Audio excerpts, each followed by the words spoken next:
नमस्कार दोस्तों, wisdom wave helps YouTube channel पर आपका स्वागत है। अक्सर हमने अपने आसपास ऐसे बहुत से लोगों को देखा होगा जो दूसरों से कम हुनरमंद होते हैं। दूसरे लोगों के मुकाबले उनमें कम टैलेंट होता है, लेकिन फिर भी वह उन लोगों से ज्यादा कामयाब हो जाते हैं। तो ऐसा क्यों होता है? क्या उनकी किस्मत अच्छी थी या फिर ऊपर वाले ने उनका साथ दिया? इस चीज के पीछे क्या कारण हो सकता है?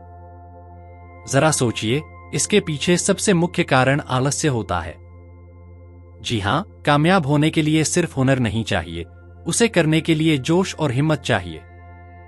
अगर आप में जोश और हिम्मत की जगह पर आलस्य है, तो आप में कितना भी हुनर हो, वह हुनर किसी काम का नहीं रह जाता। जैसे दीमक एक पेड़ को अंदर से खोखला कर देती है। बाहर से तो पेड़ वैसे का वैसा दिखता है, लेकिन अंदर से वह पेड़ खोखला हो चुका होता है। उसी तरह आलस्य आदमी को अंदर से खोखला बना देता है। उसका जोश और उसकी स्फूर्ति अंदर से मार चुकी होती है। चाहे बाहर से वह आदमी स्वस्थ नजर आए, लेकिन अंदर से आलस्य ने उसे दीमक की तरह उसके शरीर को अंदर से खोखला कर दिया होता है। आज की जो कहानी मैं आपको सुनने वाला हूं, उसमें आपको आलस्य के कुछ मुख्य कारण पता चलेंगे और साथ ही आपको आलस्य को हटाने के लिए कुछ योग उपाय बताए जाएंगे। इससे पहले कि आप इस कहानी में खो जाएं, इस चैनल को सब्सक्राइब जरूर कर लें। तो चलिए कहानी शुरू करते हैं। एक बार की बात है, एक आलसी आदमी बुद्ध के पास आकर कहता है कि हे बुद्ध, मैं अपने आप से बहुत परेशान हूं। मैं बहुत ही आलसी आदमी हूं, इसीलिए सब लोग मुझे ताने देते रहते हैं। क्या आपके पास कोई ऐसा मार्ग है जिससे मेरा आलस्य दूर हो सके? यह सुनकर बुद्ध ने कहा, तुम्हें कैसे पता कि तुम आलसी आदमी हो? इस बात का उत्तर देते हुए वह आदमी बोला, हे बुद्ध, सब लोग मुझसे कहते रहते हैं कि तू बहुत आलसी आदमी है, तुझसे कोई काम ठीक से नहीं होता, तू हर काम को टलता रहता है और बिना जाने क्या क्या बातें कहते रहते हैं। यहां तक कि मेरे परिवार के लोग भी मुझे आलसी आदमी ही कहकर पुकारते हैं। यह सुनकर बुद्ध ने उस आदमी से पूछा, तुम्हारे पास आलसी होने का कोई प्रमाण है? क्या तुम यह सिद्ध कर सकते हो कि तुम एक आलसी आदमी हो? यह सुनकर वह आदमी कहता है, हे बुद्ध, मैं कभी भी सुबह जल्दी नहीं उठ पाता और हर काम को टलता रहता हूं।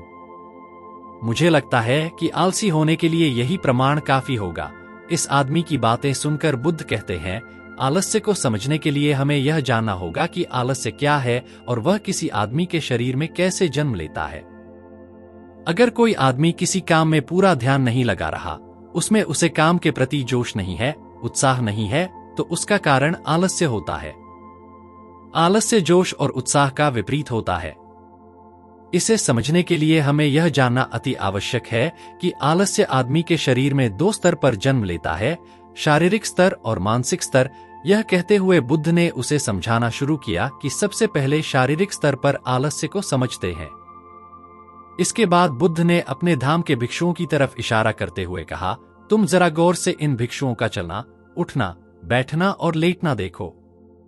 इन भिक्षुओं के चलने में एक तालमेल होता है, एक लय होती है, एक आनंद होता है। और जब ये बैठने की मुद्रा में होते हैं तो इनकी रीढ़ की हड्डी सीधी होती है और गर्दन थोड़ी सी उठी हुई होती है। और वहीं पर जब ये लेटे हैं तो इनका पूरा शरीर एकदम शांत और स्थिर होता है। और वहीं जब एक आलसी आदमी चलता है तो एकदम झुका हुआ, थका हुआ और बिना आनंद के चल रहा होता है। याद रखो, 70% आलस्य हमारे उठने, बैठने, चलने और लेटने से तय होता है। अगर हम अपनी इन अवस्थाओं को समझ लेते हैं और होशपूर्वक चलने, उठने और बैठने का प्रयास करते हैं, तो हमारा 70% आलस्य दूर हो जाता है। शारीरिक स्तर पर आलस्य का दूसरा मुख्य कारण होता है सही नींद ना लेना। अक्सर हमें पता ही नहीं होता कि हमें कितनी देर सोना है। याद रखो, एक मानव शरीर को सीमित समय की नींद लेनी चाहिए। अगर वह सीमित समय से ज्यादा नींद लेता है तो भी वह आलस्य का शिकार होगा, और अगर वह सीमित समय से कम नींद लेता है तो भी वह आलस्य का शिकार होता ही है। यह सुनकर वह आदमी बोला, हे बुद्ध, एक मानव शरीर को कितनी नींद लेनी चाहिए? इसका उत्तर देते हुए बुद्ध ने कहा, एक मानव शरीर को शहर से 8 घंटे की नींद लेनी चाहिए। अगर आपका शरीर ज्यादा थका हुआ नहीं है तो 6 घंटे की नींद, और अगर ज्यादा थका हुआ है तो 8 घंटे की नींद। इसी के साथ यह भी ध्यान में रखना चाहिए कि सोने के लिए रात का समय निर्धारित किया गया है।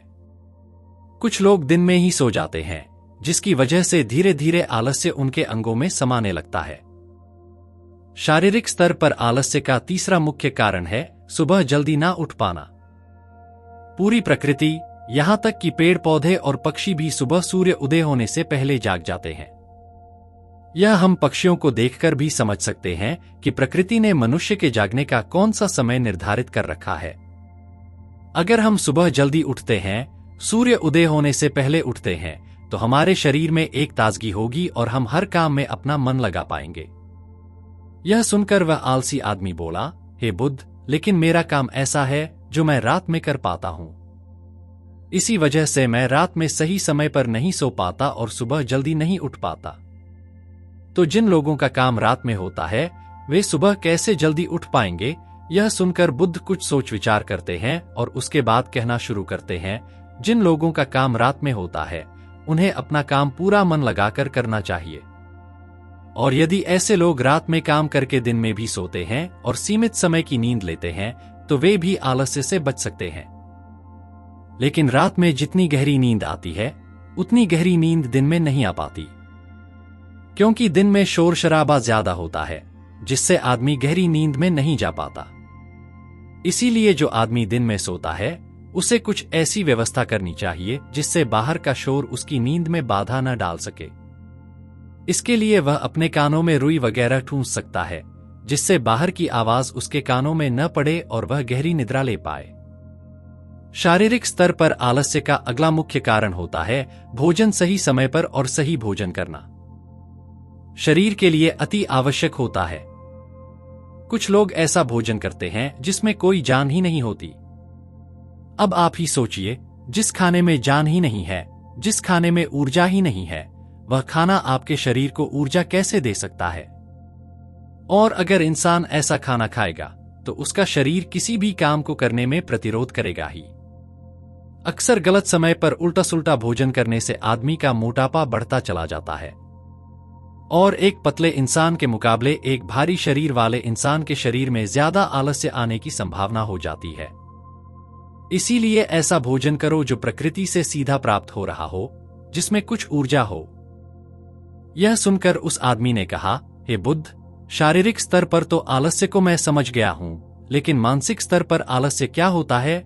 इसका उत्तर देते हुए बुद्ध कहते हैं, इंसान को अपने जीवन में बहुत सारी नाकामयाबी मिलती है।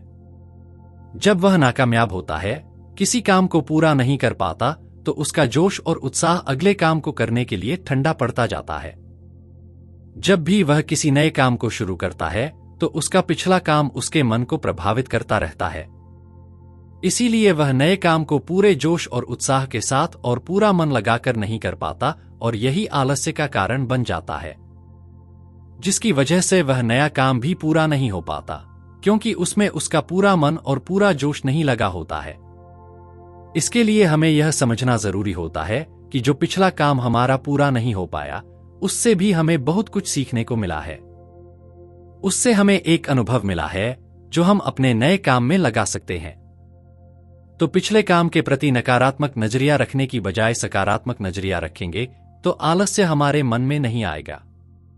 इसके बाद बुद्ध ने उस आदमी से कहा कि याद रखना, अगर तुम्हारे पास कोई स्पष्ट लक्ष्य है और उसे करने के लिए तुम्हारे पास कोई ठोस वजह भी है, तो दुनिया की कोई ताकत तुम्हें वह काम करने से नहीं रोक सकती।